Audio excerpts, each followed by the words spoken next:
un mot important, c'est être bien faite.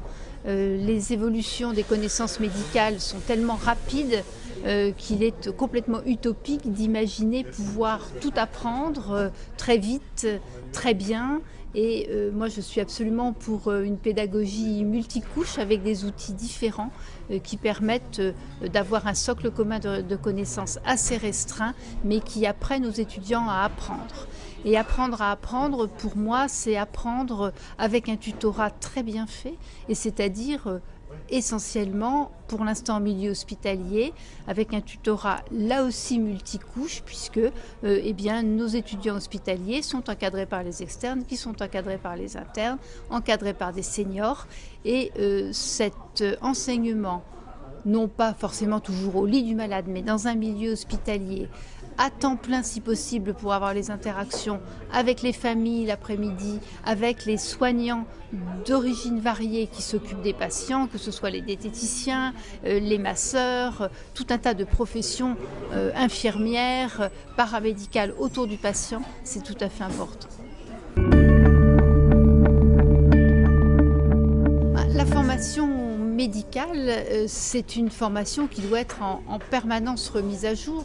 On apprécie à peu près que tous les 7 ans, ce que nous avons appris est obsolète. Donc la formation continue pour un médecin, c'est quelque chose d'absolument capital. Alors après, ce n'est pas en quelques minutes de réponse à vos questions que je vais résoudre les problèmes financiers du DPC et organisationnels du DPC qui sont un autre sujet. Mais oui, la formation continue est indispensable et elle est développée dans des aspects larges qui sont un développement continu en santé, où toutes les professions médicales, paramédicales sont concernées.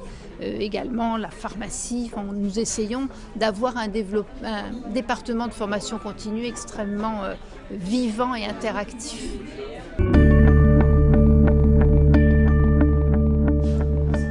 Les acteurs ne sont pas toujours très nombreux, mais plein de bonne volonté, et il est important qu'il y ait un continuum entre la formation initiale et la formation continue, et beaucoup d'interactions. Et donc nos enseignants sont très impliqués et de très bonne volonté pour travailler via plusieurs types de systèmes, les diplômes d'université, des formations courtes, et les formations courtes sont des formations qui sont très recherchées pour arriver à développer des aspects professionnels pointus, et surtout il est important que nous adaptions notre message au développement de la médecine, que ce soit la médecine préventive, que ce soit les aspects très techniques de médecine personnalisée, savoir utiliser une molécule avec un test compagnon. Il y a énormément de choses qui se mettent en place.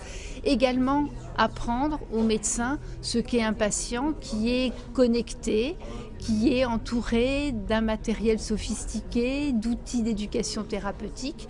Pour autant, le rôle du médecin, il est bien là. Alors certes, il y a quelques médecins hyper spécialisés, mais il y a aussi, ne l'oublions pas, le médecin qui est auprès du patient, le médecin généraliste qui va être le fil conducteur de l'histoire du patient et qui va interagir avec toutes les professions paramédicales ou médicales qui travaillent pour un patient donné.